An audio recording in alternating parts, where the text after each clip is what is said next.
Let's imagine that you wake up, thinking it'll be a normal day. You may go to work, or go to school, or perhaps you're just relaxing. Something on the lines of that, anyway. It doesn't matter. Oblivious to what's to come, you go around your day how you normally would. Then somewhere around the end of the day, you teleport to some random place with 5 others you've never ever seen before, closely followed by an announcer that you can't see announcing a competition for any wish. What would your initial reactions be? Cheerful? Horrified? Perhaps even fuming? Well, it doesn't matter because one thing's for certain, that the announcer doesn't care. They just want you to play their game. That's one for you.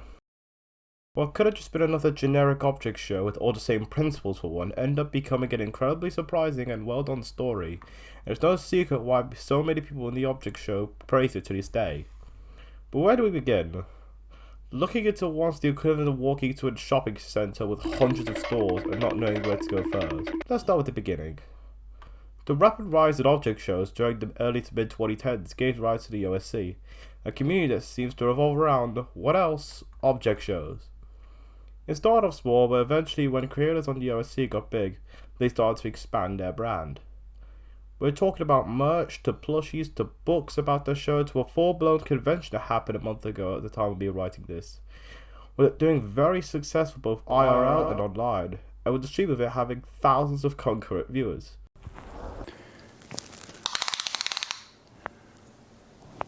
That's quite big. To this day, object shows have continued to evolve, even though it's rare to break the masses.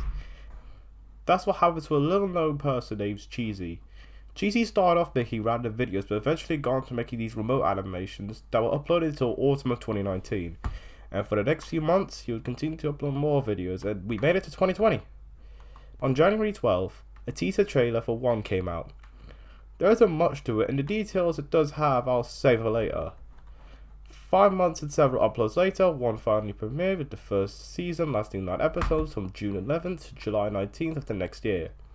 Then 11 months later, on June 1st, 2022, One came back with a second season, and it, and the show in general, came to an end on August 21st of the same year, after 9 episodes and over 2 months. So now we've established the background of the show, it's time to get along with the actual show. Let's start with something small, the animation. Now, much like other object shows, One is a simple style. It's just stick-like limbs and a face plastered on the object. It's a classic, really. However, it still has a unique edge to it, despite following all the tropes of the visuals. If I were to show someone stills of the show, looking at details from a different show, whether they're a long-time fan or someone that's never even heard of the show, even details like the note colouring in the mouths when they're opening them give them more of an identity in terms of style. Even the assets look like they were made exclusively for the show, especially for characters like Subway Seat and Charlie. However, that's just one side of the coin, as some like Bryce and especially Amelia would fit in any other object show. The overall movements and expression never really changed throughout, but for some reason I prefer the first season over the second. It just looks more expressive, and whilst the style animation would have really fit within the second season, that doesn't change the fact that it's inferior to the first. Another thing I prefer from the first season is Liam's asset. I just love how he looks more square looking there, and the darker shade of green looks better than him. But oh well, what can you do? But whether or not you think it got better or worse, you have to admit it really fleshes the show out, and it really sticks out like a sore thumb. And what I also think contributes to that is the music. Like its art styles, One's music is very recognisable, and it felt like it was designed for that show and that show only. It could have worked in any other object show, but it wouldn't feel as organic then. The music itself also is very nice to listen to, as with many big object shows, and it gives us a sense of feelings listening to them. Some provide us with a sense of normality, some a sense of relaxation, some with a sense of sadness, and so on. But all of them do have one thing in common. They all seem to largely sound like as if life had a soundtrack. Think about it. Let's take a cartoon like SpongeBob. Sure, the music's subjectively better, but would it feel like music that would play in the background in real life? Probably for a select few, but surely not for many. Whereas the music in One is what could sound like to a much wider audience, and that's definitely admirable. So if we finish with the outside, what about the inside?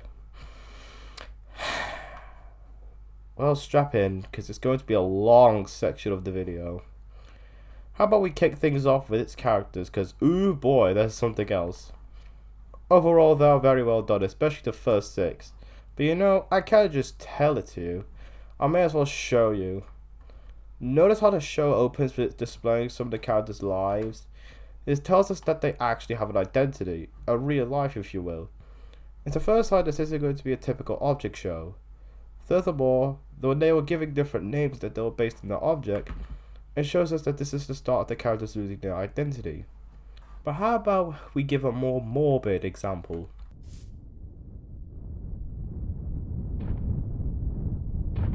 Tomato, get out of there!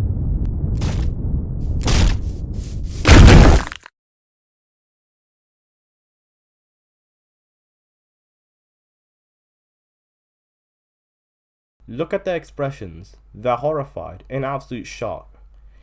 Now, if you haven't been familiar with the OSC, you may be thinking, well yeah, why wouldn't they be? They just witnessed an infant die. Well, usually in object shows, nobody really cares when a character dies, maybe unless if it's permanent. Just come back and everyone moves on with their lives. So it's actually pretty strange to see death impact them. They can just come back, can they? What about the reactions of coming along? They were mostly negative, but I can't really speak for everyone.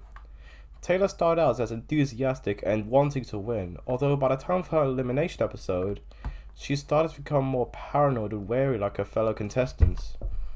Later on, they started out in new characters, and I wouldn't say they're god-awful, though definitely weren't as strong as the first 6. However, I think my favourite of the new characters would have to be Stone because of how much of an impact he made, especially later on, despite his very short time. Also, Andrew Tate Stoner just makes me laugh. Abstractly's concept is quite cool, but outside of his Bye Bye episode where he transforms to Airy, there's not much about him. And the others are just funny comedy people like Folder. So yeah, the characters definitely deteriorated, but they weren't at a point where I said, yeah, they kinda suck. The dynamics and relationships with the other characters are quite sweet too, especially Team B. All of them have one main goal, to get eliminated and go back to their personal lives, or at least, just leave, because only Amelia seemed to be the only character to actually have a personal life. The others kinda just go back to being lifeless again, so the fact they'll rather go back to being nothing than stay there just showcases how awful it must have been. Oh yeah, speaking of Amelia, in episode 7 she did something that nobody really expected her to do, especially with how she's handling her stay. She ditches her plan to get eliminated to get Liam out, because she realized how much more he's suffering than she is. Not only is that unexpected, considering how her desperation to get out increases like twofold within each episode, but obviously that they just tell us how she hasn't gone full-blown insane and does still have some empathy. So overall, they're not really characters, or at least some of them aren't. We're not watching a bunch of objects going through the motions. We're watching people getting kidnapped against their will to compete in a show in the middle of nowhere that is run by an either astronomically careless or psychotic host. It clearly doesn't answer till the end of the series. The show isn't also void of any humour. Whilst it's still a very mature and dramatic show, it can get quite surreal, especially in season 2. For the first and probably most famous example, this image. I have no idea why it's funny, but it's the internet, so hey ho. There's also this. This is serious business, Tony. I can't have you. Are these your friends? No, sir. I don't know these guys. So I'll just take these three gentlemen to the scooping room. No, not the scooping room! What? Let go of me! What the heck is going on? I forgot to tell.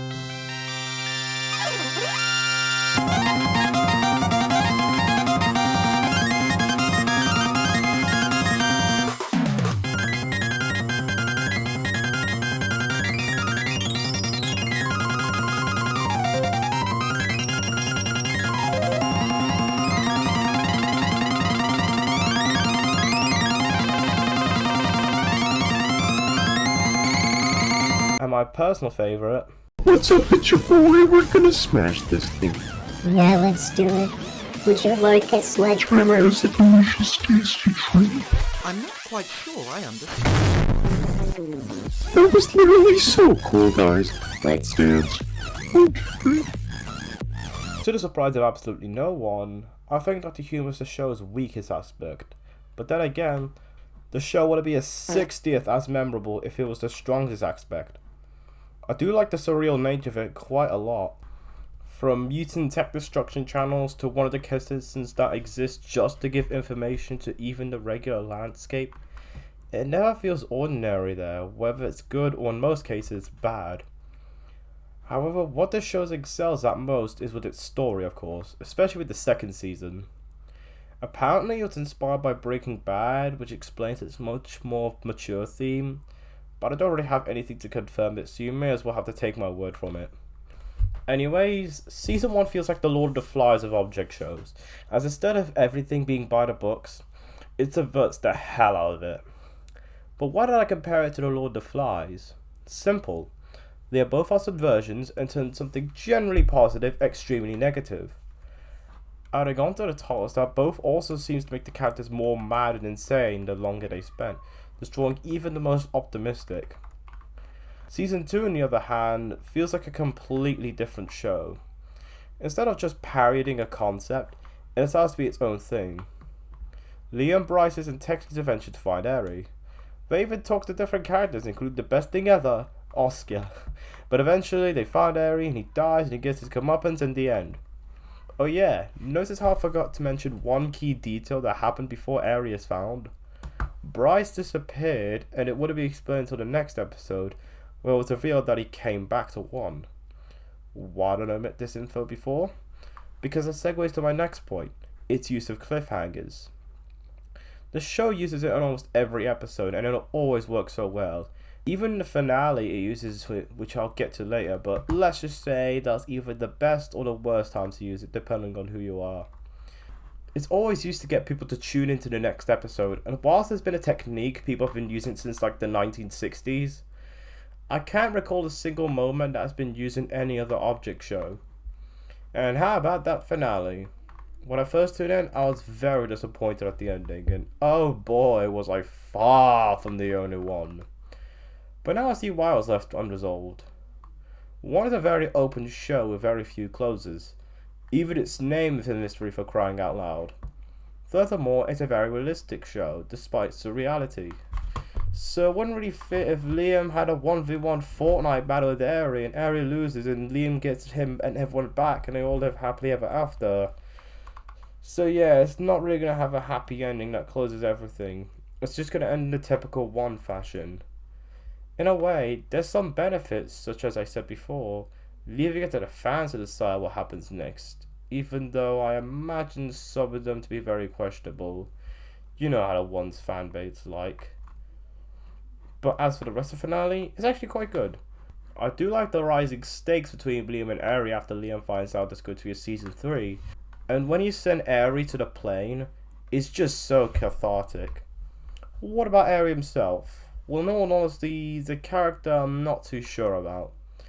Up until the second to last episode, he's just seemed like some apathetical, abusive host. An apathetically abusive host, if you will. He never really cared about anyone's safety to the point where quite a few died, because he could just bring them back to life, so what? He was heartless and a character you're supposed to hate. In episode 17, however, whilst this character difference doesn't do a complete 180, let's not pretend we're watching a different show, we learn so much more about him. We learn that he's been isolated for 10 years, and that might have made him go mad. So to have a little bit of fun, or rather distract himself, he decided to do an object show. However, his first season was a disaster, as after the first elimination, he accidentally crushed the planet, killing every remaining contestant there. And the guy who dodged the bullet was none other than Oscar, baby, let's go! After that season, he spent years trying to make the second one completely safe and improve on his mistakes from last time. We also learned that he was the one controlling the elimination so that the viewers didn't exist. This changed everything I first thought about him. Almost. Whilst it doesn't excuse anything he did, we learned that even though he was trapped and isolated for such a prolonged period of time, like the contestants, he actually did have some empathy.